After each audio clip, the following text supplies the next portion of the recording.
The game. You just lost it. Ah!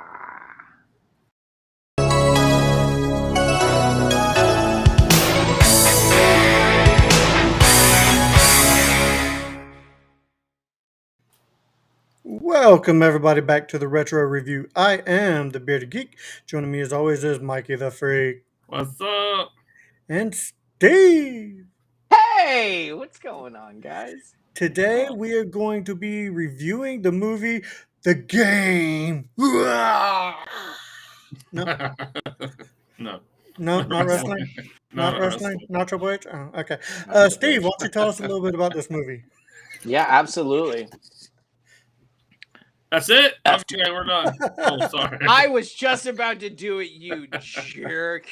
I was giving what's called in the industry a dramatic pause. For the silent treatment. It also takes a second for me to get my movie guy voice. After a world. You son of a bitch. I am just starting it. In a world. Not that type of film.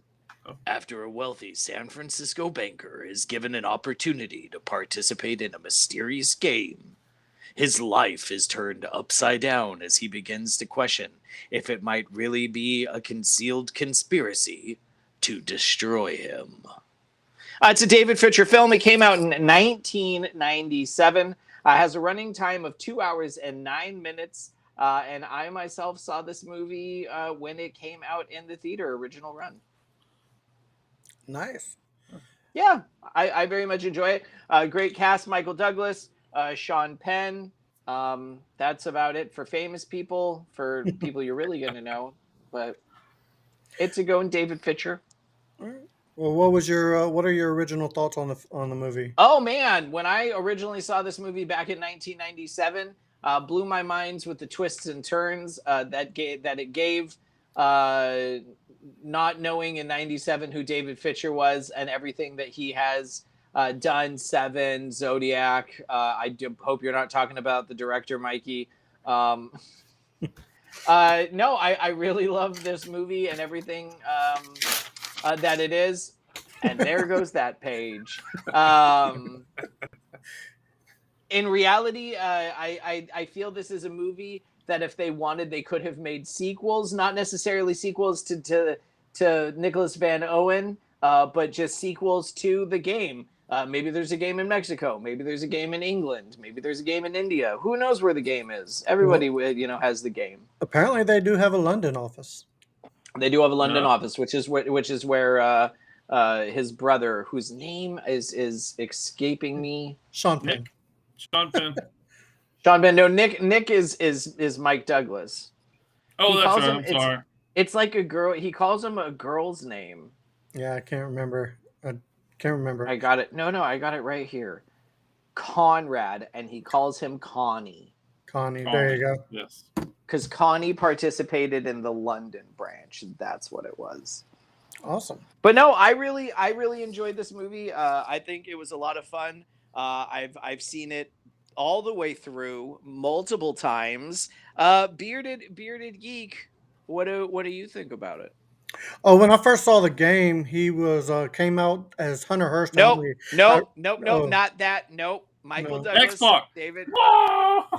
Suck it. All right, and we have officially worn out the Triple H jokes. Okay, this was time to play the game. All right, thank you. When this was my first time seeing the movie, to be honest, and when I first started watching, about halfway through, I'm like, what the F is going on, man? This either really screwing with him, or this is an expensive ass game. And the more I'm watching it, I'm thinking that they just screwed him over. It does have some twists and turns, and like the girl in it becomes his love interest, and then he hates her, and then she becomes part of it, and it's just so weird. It's surreal. At one point, he gets left in Mexico and has to find his way back. He gets drugged and left in Yes. Mexico in a coffin. Yes, in a cemetery. Yes, it's so weird. And In a full white suit. In a full white suit. Wasn't even wearing that suit when he was drugged. Wakes up in Mexico, full white suit. I like how he walks into a diner and he's like counting his money. He's like, I have $17 and some odd cents. Yeah. I need a ride to San Diego. Who can help me out? Yeah, somebody actually does. Takes him to San Diego or San Francisco. I'm sorry. San Francisco. Yeah, San Francisco, and the movie it goes from there. I was on the fence on what I thought about this movie until the very end, and it made me change my opinion of this movie. So this really kind of is one of those movies you have to watch all the way through to get a full grasp of what's going on. Mikey the even if there's 10 minutes left, you know what I'm saying? Yeah, Like just even the if there's 10 whole minutes left. Yeah, the whole thing. Mikey the Freak, what'd you think of this movie? Well, somehow I missed the last 10 minutes of the movie. So, no. Yeah, so the movie starts off interesting. I love the fact that you don't realize that everybody's in on it. Everybody that he meets has some kind of take into the entire event that is the game itself. They make him go crazy and think that they're stealing his identity and they're taking his money, and um, it keeps you on the edge of your seat because you're like, man, what is happening to this guy? Like, what kind of game is this? Like, is it one of those serious things, like of just stolen identity, and then they're just going to completely eliminate him, try to kill him off because nobody will remember who he is. And they try to do that a couple times. So it's one of those to where, yeah, it makes you think. And yeah, if you don't watch till the end, you literally like have no clue what's going on. Absolutely no clue what's going on. But no, I like the movie. I mean, the cast of characters and the actors. I mean, there's only really the two. But you kind of don't need a huge ensemble for this because you're kind of involved in the storyline and what's happening to the main character and what happened to his brother, because that made him crazy just as much. And I love the opening scene to where it makes you think of, like, he's going through a lot of troubles with his dad committing suicide off the roof. And kind of like, what is this guy, this rich billionaire? I would assume he's a billionaire or multi-millionaire. So I'm sorry, I just have to cut in because I was looking at the cast of characters. For years, I have watched this movie thinking that the clips that they were using was Kirk Douglas, because it very much looks like a young, Kirk Douglas. Like, it looked like it could be Michael Douglas's father. I look up the gentleman that plays Nicholas's father. It is Charles Martinet. Do either of you know who Charles Martinet is? Not Kevin. Aha! It's the voice of Super Mario and Luigi. Nice. Okay. Mario! I'm gonna meet this guy. I'm gonna bring a box of the game and be like, sign this, motherfucker. Yeah. I got his autograph last year. I'm gonna try to do that now. That's awesome. I'll find a DVD now. My mind is blown because I saw the photo and I was like, that is not who I think it is. And it is. That's awesome. It is. That is crazy. Well, let's move on to ratings, actually. Steve, this was your movie. Why don't you go ahead and give your rating? Oh, man. It did, with this movie, I would have to give it a solid 8.5. It's great. It's amazing. It's fun. It's damn near perfection. But there are very few films that I think are deserving of like 9s and 10s, which is why I give it the 8.5. Mikey the Freak coming with sound effects. Sorry, folks. Mikey has not eaten all day. That is purely his stomach. Oof, sorry. That is purely his stomach. He needs something to eat. We need to start taking this home. Oh my God, we had a random monsoon here the other day here in Murrieta, California, and it was a flash flood of rain that legitimately poured water into every open window we had. Oh, wow. If my wife Gotta love Florida. Gotta love It, Florida. it if is my if my bad. wife if my wife 30 minutes before that hadn't cleaned up my area, half of my BAM merchandise would have been gone, Oh, including my signed Halloween script by John Carpenter and Nick Castle. ooh, Moving on, moving on. 8.5. Bearded Geek, what do you think? I will give this. I think I'm right there with you. I think I was close to 7 before it got towards the end, and then it just totally flipped for me. I really do enjoy this movie. I would recommend it. Shot very well. The acting in it is phenomenal. The David twists and Fincher. turns, yeah, the twists and turns, great. Yeah, 8.5 for me. Mikey the Freak. What would you rate it? The gods Yeah, are just raving about yeah. it. Yeah. Thor I thinks was it's an at a amazing two, film. and yeah, I was at a 2, and then watched the last 10 minutes of the movie, and I think it got enough. I was so lost and confused, and I'm like, oh, that's what happens. I get it now. No, it's a solid 8. I love the on the edge of your seat, not knowing what's going on and who's Yeah. in on it, and then you find out the ending of it, being that like spoilers, it was a birthday surprise, and everybody that he encountered was in on it, and it Mhm. makes you want to go back and watch the movie again and be like, "Wow, he knew what's going on. He knew what's going on," and Mhm. the whole thing was a ruse. And to go to the extremes to drug somebody and put them in Mexico in a shallow coffin, that's a little far fetched and a little extreme. Well, the whole movie is Almost the best. extreme. The Yeah, whole movie is yeah. extreme, but yeah. Happy Just like birthday, the we're Hardy burying you Boys. alive. Yeah. Jesus. Is Okay. Um, it was a buried alive match. Triple H Uh-huh. versus Nick Van Owen. Nick Okay. Van Owen lost. it's so extreme. Like, happy birthday, we're burying you alive today. Yes, like no, All right, but a Steve. Do solid you have 8. any It's an 8. solid? Do you have Yeah. any interesting or fun facts for this movie? I do. I absolutely do. David Fincher, the director, originally planned to make the game before Seven, which he made in 1995. But once Brad Pitt became available for the latter, David he shelved the film until Seven was completely done.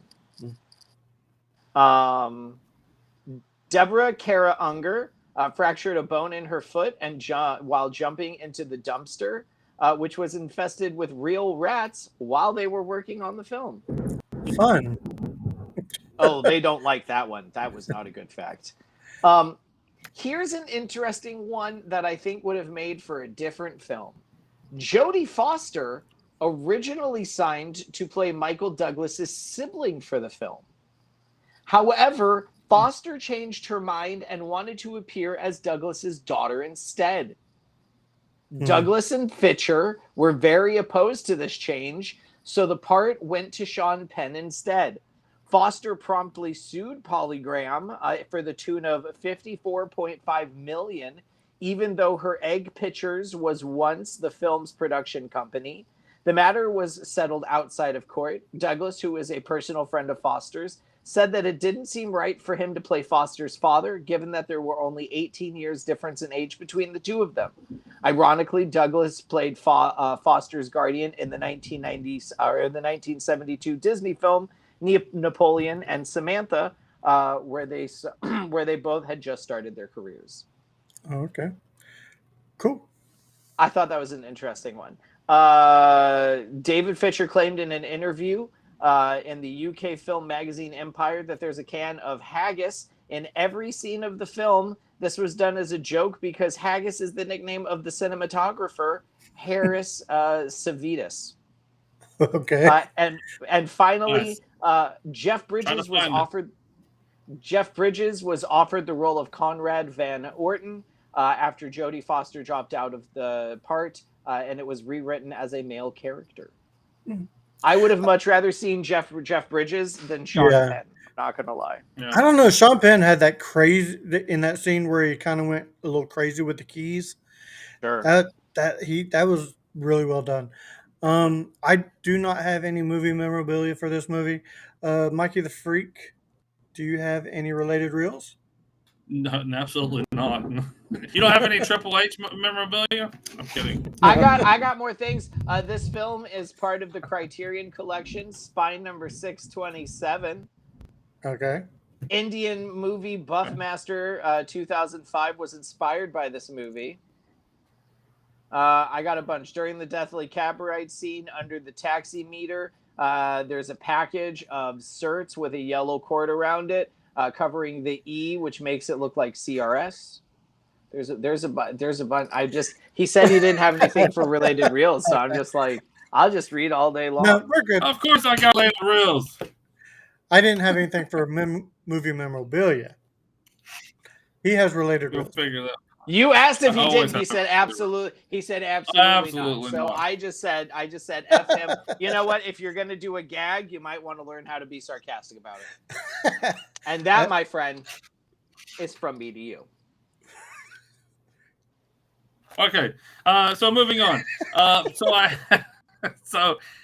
I did do the two main characters. I went with Michael Douglas, and of course, what movie hasn't he been in that nobody really likes? The biggest ones that I just went with some of my favorite ones, and y'all can be the judge. Ant-Man, of course, since I'm a Marvel fan. Hank Pym. Falling Down, which I think is a very good movie. Falling Down. The older we Roman- get, the more we relate to that movie. Absolutely. Romancing the Stone trilogy. Yeah. We always talked about it and joked about it before. Romancing the Stone, Jewel and Isle, and War of the Roses. Fatal Attraction, which is a very good movie with Michael Douglas. And then one of my all-time favorites with Michael Douglas is Wall Street. And then, of course, the sequel. But the original Wall Street, by far, is better than the second one. You know, and then Sean, Mikey. What? Go ahead. Yeah. Sorry, Mikey. I just have to say, it doesn't matter the size of your wallet. Sorry, keep going. Yeah, sorry. Wall Street. It's from Wall Street. It's from Wall Street, okay. Bearded Geek. Yes. It's from Wall Street. Wall Street. And then Sean Penn, I really only had a couple movies. 21 Grams was actually a pretty good movie with Sean Penn, Benicio del Toro. Of course, everyone knows him as Spicoli from Fast Times at Ridgemont High. Always. Quit harshing my buzz, man. And then one of my favorite Sean Penn films, We're No Angels, with Robert De Niro. So if y'all haven't seen that one, that's a very good one too. That's a good. They play priests. Yeah, that's one of those sleeper movies that you're like, oh, Robert De Niro's in this and Demi Moore, and then you watch it and you're like, oh, that's a kind of cool movie. So, yeah, that's it. That's all I got. All right, cool. Well, as we come to a close, Steve, where can people find you on your podcast? Oh, you can find us on my podcast, where I unfortunately every week just forget to mention this one. I'm gonna try and remember on the next one. The Last Podcast You'd Want, available on every major podcast outlet. If you want to hear a little bit more about Fatal Attraction with Michael Douglas, you can listen to my episode with actor Stuart Pankin, who was in Fatal Attraction. That's The Last Podcast You'd Want. Tip the veal, try the staff. We'll see you next time. Alrighty, as we come to a close, make sure you do all the YouTuber things. Give us a good old thumbing. Hit that like, subscribe. Tell us what you thought of this movie if you've seen it. If you haven't seen it, I suggest you go watch it. It is a great, great flick. Great freaking flick. Great fucking flick. The guy's brilliant. Great freaking flick. Yes. Do all the YouTuber things. Did I say all that? All right, so for Mikey the Freak and Steve, I am the Bearded Geek. Saying keep it retro, everybody. Peace.